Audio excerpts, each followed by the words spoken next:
And finally back with another video. So tonight is a fun one. We're going to talk about Apex Trader funding. I just did their evaluation, just passed their evaluation. So we're going to talk about that process, just them in general, the evaluation, how that went, and so far how the performance account is going. Then we're going to jump into how I've been trading with the volatility. So what have I been doing so far this year, and what do I plan on continuing to do the rest of the year? Because again, I am funded with Apex now. It's a 50K account, so it is smaller. And again, there's volatility. So how are we going to work with that? And then we'll talk about some of the setups I've been taking to go along with that idea of how I'm dealing with the volatility. So in general, really, it's just larger time frame setups. And then on top of that, we're going to start using micros. So we'll talk more about that in the video. And then I'm also going to talk about the new and improved trade room, still on Discord, but just some new features there that we'll talk about. And then, of course, some potential discounts that these funding firms um, may start giving members in the trade room. Okay, so let's get started here with Apex. So just to get started, I really am pleased with how they run their business. Support team is super fast. When I got funded, the very next day they were ready to go with the paperwork and everything, and that process was extremely fast. That was the most smooth process I've seen in that aspect of a prop firm compared to everyone that I've done. And I've done Top Step, I've done One Up, I've done Earn to Trade. This is now the fourth. This was the smoothest one. And you can see here, congratulations, our performance account is active for Apex Trader funding. This is Friday, September 2nd. I remember, I'm pretty sure I passed on Thursday. So I passed Thursday. I didn't do anything, didn't say anything. The very next day, they emailed me saying, hey, congratulations, you passed the evaluation, sign this agreement, and pay the performance account fee. Did those things, and then 11:51 a.m. on Friday, hey, it's active. You can sign and start trading. Of course, I didn't do it at that time. It was nearly noon on a Friday. I was already out, but still extremely fast with how they got this performance account set up. So really pleased about that. Now, going to the evaluation, going back there, I went with the 50K account, and I was going to do a larger account, and then I figured I'm going to do the 50K just because I have some members that were thinking about doing Apex. That's really in general why I started this. But also the 50K specifically because there's a lot of volatility, and I think there's a wrap around the idea that smaller accounts can't survive in volatility. And I want to go over some ways in which you can survive with volatility. And in fact, you can maybe get more out of it in some ways with having this kind of account. Okay.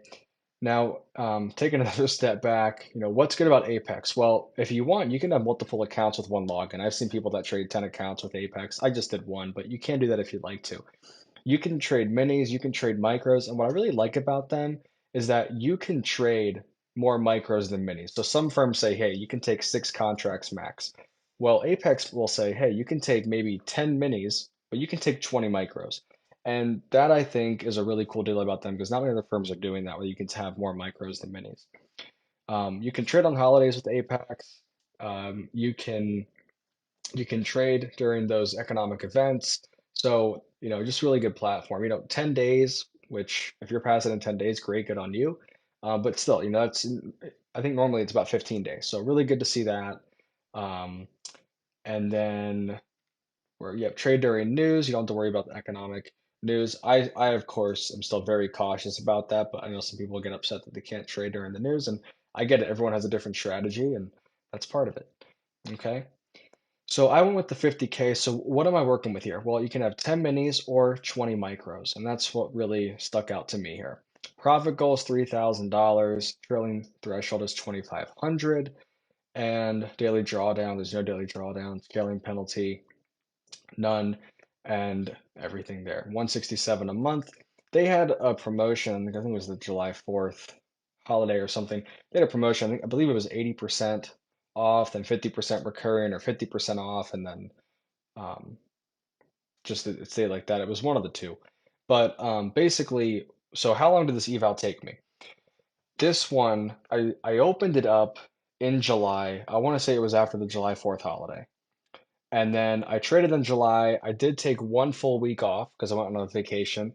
And so that week I didn't trade at all. And then there were a couple days, like Mondays and Fridays, that I had taken off. So some of the weeks I only traded 4 days a week. And again, one full week in July, I was completely off.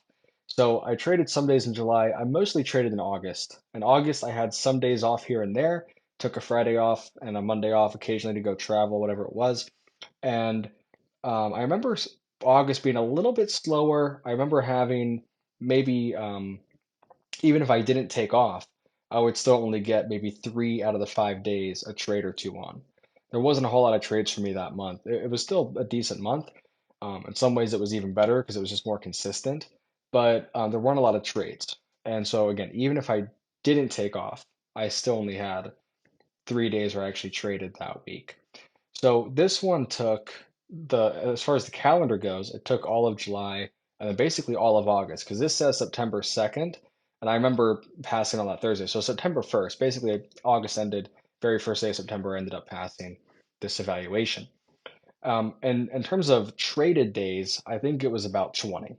I remember it was definitely more than 10 and more than 15, but I thought it was about 20.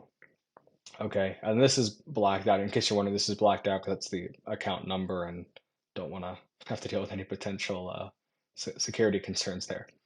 But anyways, so it did take, as far as the calendar goes, 2 months, but I believe it was about 20 days traded to get past for this evaluation. Okay, then we talked about how the funded account went literally the very next day. Hey, congratulations. Here's the paperwork, sign it. Here's the fee, pay it. And then here's your account. Very straightforward, very simple. And then nothing sketchy in the agreement. It all checked out. All right. So moving into the volatility, how have I been trading with this volatility? So, really, what's helped me a lot is just sizing down.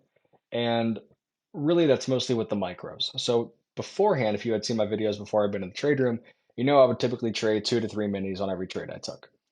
And I would mostly take trades that were on more the micro side, tick charts, 5 minute time frame, taking those trades and normally 10, 15 point, maybe 20 point stop. At that time was big. 20 point stop was big at that time.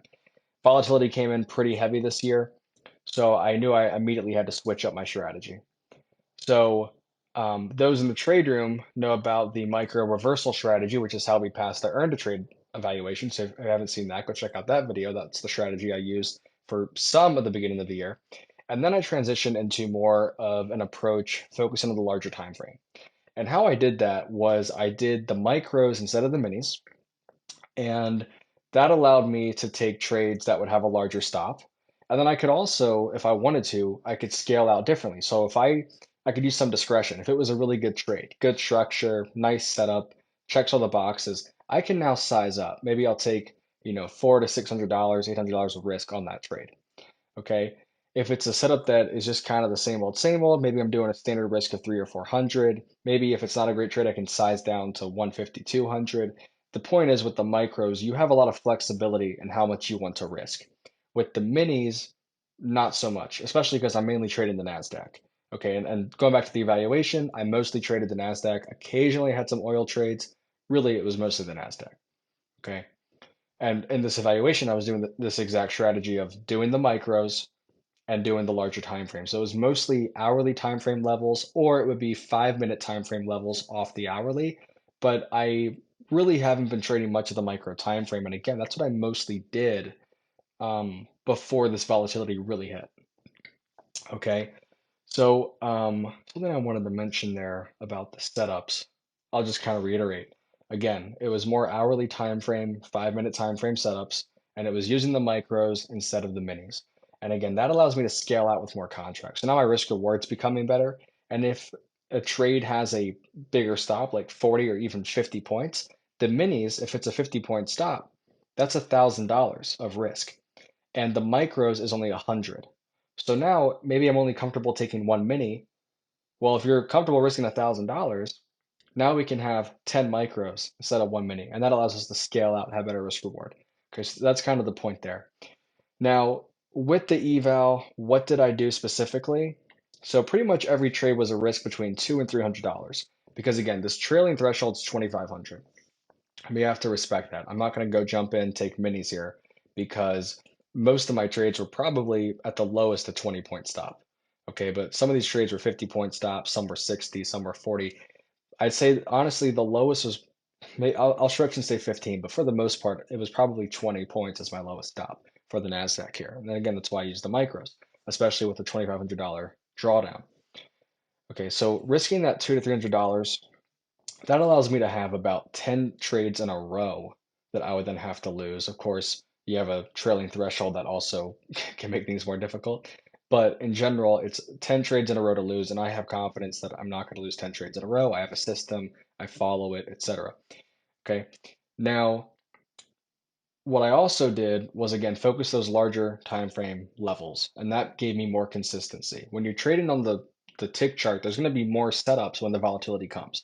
When you're on the larger time frame, the 15-minute, the hourly, there's going to be less setups than the tick chart, but typically we're going to see them be a little bit more consistent, maybe more technical. I think they're also a little bit more easy to read in terms of this setup traded and completed. And so now I can take that next setup in the sequence. For those that trade Fibonacci, you know what I'm talking about. If not, you can watch some other videos of mine or stick around and go over some setups here. But that was in general the idea. Okay, so in my own account, which is on Tradeovate, I usually risk four, six, $800 per trade. With the eval, it's an adjustment. It's dropped down to 200 to 300. And I told myself if there's a trade that checks all the boxes, maybe I'll go to $400 for risk, but I don't think that happened. If it did only happen once, I don't really remember doing that. There was no really great trade setup from when I was doing this eval. They were all kind of standard. And on the flip side of that, if I'm not in the groove, if I'm just not, trading very well, I'm not in a rhythm, now I can size down because it's the micros. I can drop down to 150 or 100 and kind of work my way up again until I feel confident. Okay, so a lot of good things to go with there. So let's talk about some of these setups on the Thinkorswim platform here. And we'll go over a trade from today that I had in the in their performance account. And to be honest with you, how that's been going. Let me bring my camera up real quick and we'll talk about this. So with the performance account, like I said, September 2nd, that's when I got it. And then that following week I traded, and I think I only had one or two winners, and I had plenty of trades. So it wasn't really a good week for me. Stuck to my rules and the game plan and everything, just wasn't very technical. There were some front runs heading into that rollover week. And so just some of the trades that would have worked out for me ended up not trading. And then the trades that I did get, most of them ended up losing. So it's just part of the game. You have to be able to take that as a trader. If you can't take that, you can't be a trader. It's as simple as that. Okay, that's why I made a video on psychology earlier this year that you can check out as well. But going back to this, so that week I probably was down $400 or so. The rollover week I took off. I don't trade the rollover weeks this year. I started taking those off for vacation. So that is just a week off to just, relax and I can review if I want to, or just take the whole week off, whatever it is. But it just lets me be mentally prepared to come in for the next quarter and do my best, right? Just perform at a good level. So, and again, if there's a strategy I'm working on or something I'm trying to figure out, or man, this one setup I'm just not quite getting down yet, that gives me time to work on that specifically then, rather than having to trade during the day and then do it at night, which is pretty nice because then it kind of refreshes you. But anyways, that week was completely off. So I came back last week and traded, and that was also not a great week. So that was the Fed week FOMC. I love trading on FOMC because it's very volatile, and if it's technical, you can get some really good moves. Because for me, when I trade with these Fibonacci levels, the negative 23.6, this green level here, is the main target for a Fibonacci setup. And typically, when I trade a Fibonacci setup, I'm just looking to get whatever my risk is in a trade. I'm looking to double that or triple that.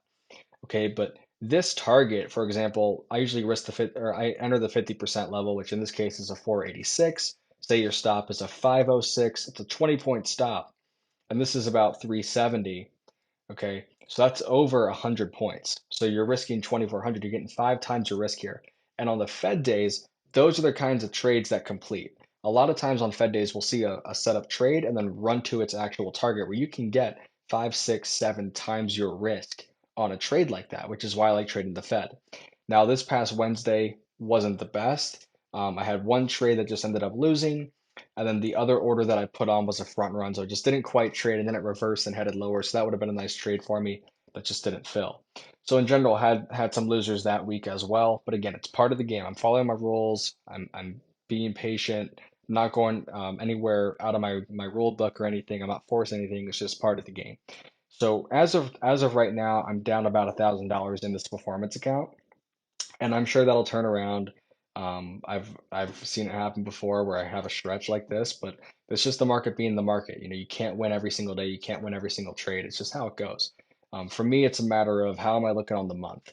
If my month is negative, that's a bigger problem because that's just not how it usually goes. Same thing with a couple weeks. Usually, having 1 week negative happens, but not two. Now, obviously, last week was negative, and I just mentioned that the first week of September had been negative. But last week, I only had 3 trades or so that week. I only traded a couple Wednesday and one Thursday. So to me, it's like, okay, that's just a few days. And so that kind of is 1 week. But anyways, that's where the performance count is at. So we'll see if it turns around and go from there. But going back to the screen here, talking about the potential setups. So what we have here is some larger resistance. This blue level is a 38.2%. And that's a 11,493 half. And then we have this white level, which is a 50% level, and that is a 11,575 quarter. These are hourly time frame resistance levels. So I came into this morning just watching, seeing what would happen, but I had um, some idea that this could be resistance, right? It's marked up as resistance. We know where the levels are. And so if I see selling come in from these areas, I can look for a short on our 5 minute time frame and go from there. Unless I'd like to risk the hourly setups, I can do that because I'm trading the micros. But I'd rather get a little bit of a smaller time frame setup just because of the risk reward. A smaller setup like this is going to have less risk in terms of the amount of points I'm risking versus a setup like this 575. What I've been doing is putting my stops just outside the 61.8 levels. So if I entered 575, I put my stop at 657. Okay, and this morning we had a trade at 486, so I put my stop just outside 506. So I'm putting it just outside our 61.8. So notice how here you're talking about, 80 points of a stop basically. From this 50%, 575 to 655, that's 80 points there, right? Now this 50 to 61.8 from 486 to 506, that's only 20 points.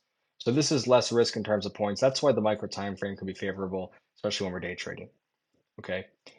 So let's go over what happens today. Well, today we come into some resistance, we get sellers, and let's look at the day in general, okay? So we have this day, this is Tuesday, and I'm just going to mark up what we got going on here. What we have going on is simply higher highs and higher lows. And we can see that continue, right? We can see a nice move from the open of Sunday, and then we have this low here. Then we have a higher high into resistance, by the way. And then we have this higher low as we make another high, higher low as we make another high. And then 9:40 a.m. comes and we end up getting this move lower. We take out this prior higher low and this prior higher low. So two prior higher lows are taken out, and I'm now looking at a potential short trade for the NASDAQ. Okay, so I'm going to now delete these levels here to make it a little bit more clean so we can see how there were higher highs, higher lows, just a simple trend higher. But then we came into resistance, and this is what I'm talking about. I'm looking to see when we come into resistance, is there evidence of shorts coming into the market? Okay. And if there is evidence of shorts coming into the market, now I can use my setups to get into the market to go short. And if shorts don't come into the market, well, I wasn't in the first place and I get to just watch this thing run up, maybe look for some long trades now. Okay, but being patient pays. So here we have this move lower. Like I said, we took out the two prior higher lows. Also, the overall trend, if you guys trade, it's just been lower, lower, lower. So this is right along with that overall trend. So a lot of things working in our way right now. All right, now all I'm going to do is draw a 50% short. We're drawing from the high, the swing high here, to whatever low we end up going to, which happens to be 10.05. And then we wait for that pullback into the 50% level. In this case, 486.75. Okay, so 486.75 does end up trading, and it looks really good here. We run down to the target. Unfortunately, I didn't have that full trade. What I ended up having was I entered 485, by the way. I like to get a little bit ahead of these entries. So I entered 485 and I ended up getting 25 points was my stop. So 25 points was my first target. And then my second target was 50 points. Didn't quite get that because I was trailing a little bit tight. Ended up doing about 35 points, I believe, on that trail. So 25 on the first couple contracts, 35 on the next couple. So overall, wasn't the typical trader trying to double or triple up, but still we can see this good reaction here, and then ended up heading out because it was about 11 a.m. at that point. But this trade, what happens is we actually retest. Notice that larger resistance level that we mentioned earlier, this blue level here, 493 half, that ends up retesting along with the 50%. And that is what eventually gives us this big run lower to 366. And that right there is a 120 point run from your 50.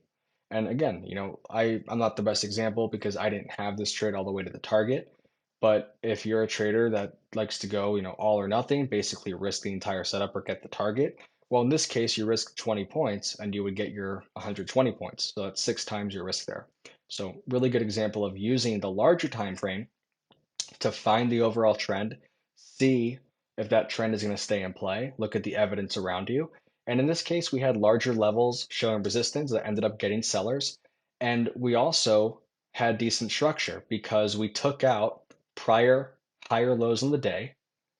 And that 50% short setup lined up closely with larger time frame resistance of 493. And also, these prior lows here was around that 50% area. And so that probably helps as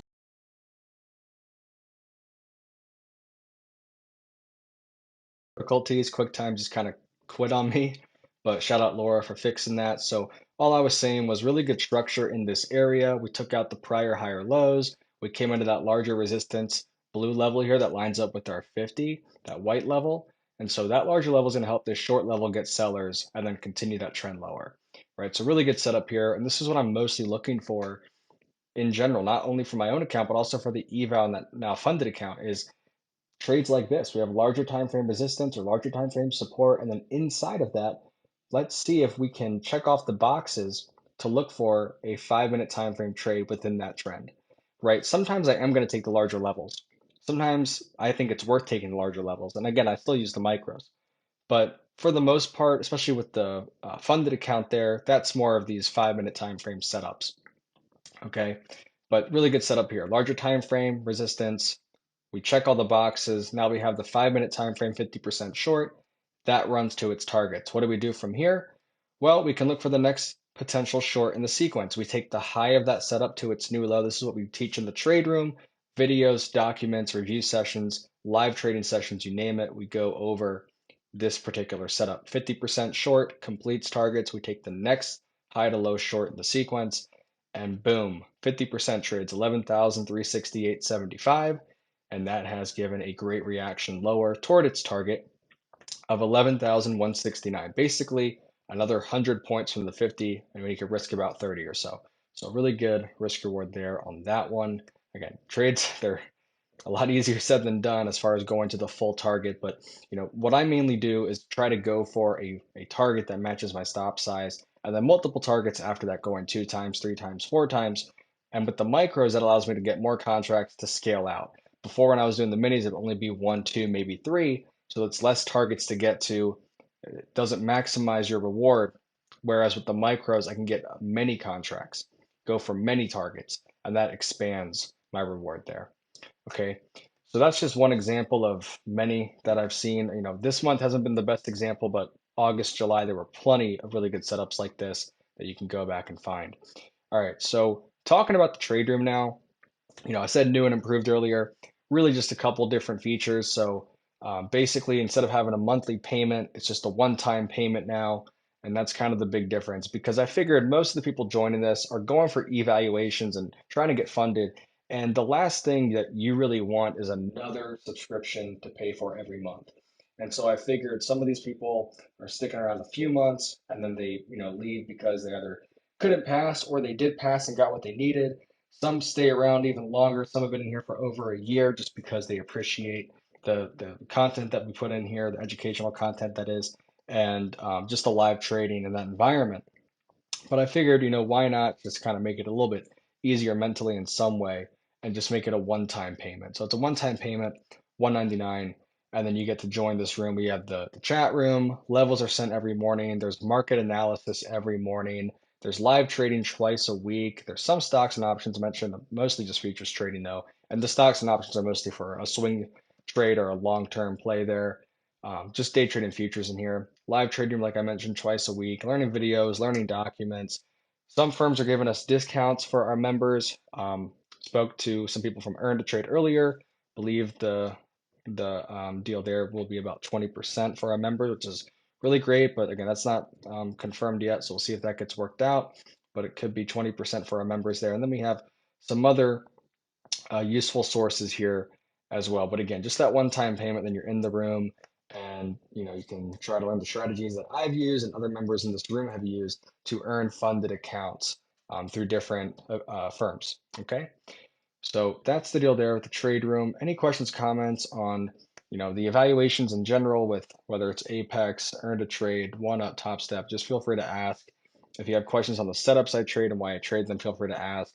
On the trade room, feel free to ask. Whatever it is, feel free to shoot me, a comment on YouTube, an email, reach out to me however you want. You can find me on Twitter and Instagram as well. But that's pretty much the deal there. Just wanted to cover that, and that's about it. So I know it's been a while, but I'm glad to get a video out. So QuickTime Player quit on me again, stopped recording. I don't know what was going on that night when I was recording, but it just wasn't working the best. Anyways, just wanted to say, if you stuck around to the end of the video, I really appreciate it. If you liked it, please leave a like. Please comment if you have any questions or comments, obviously. And if you want to see more content, check out my channel. Please subscribe. It does help a lot. But I appreciate you guys checking out the video, and I'll catch you all in the next one. Take care.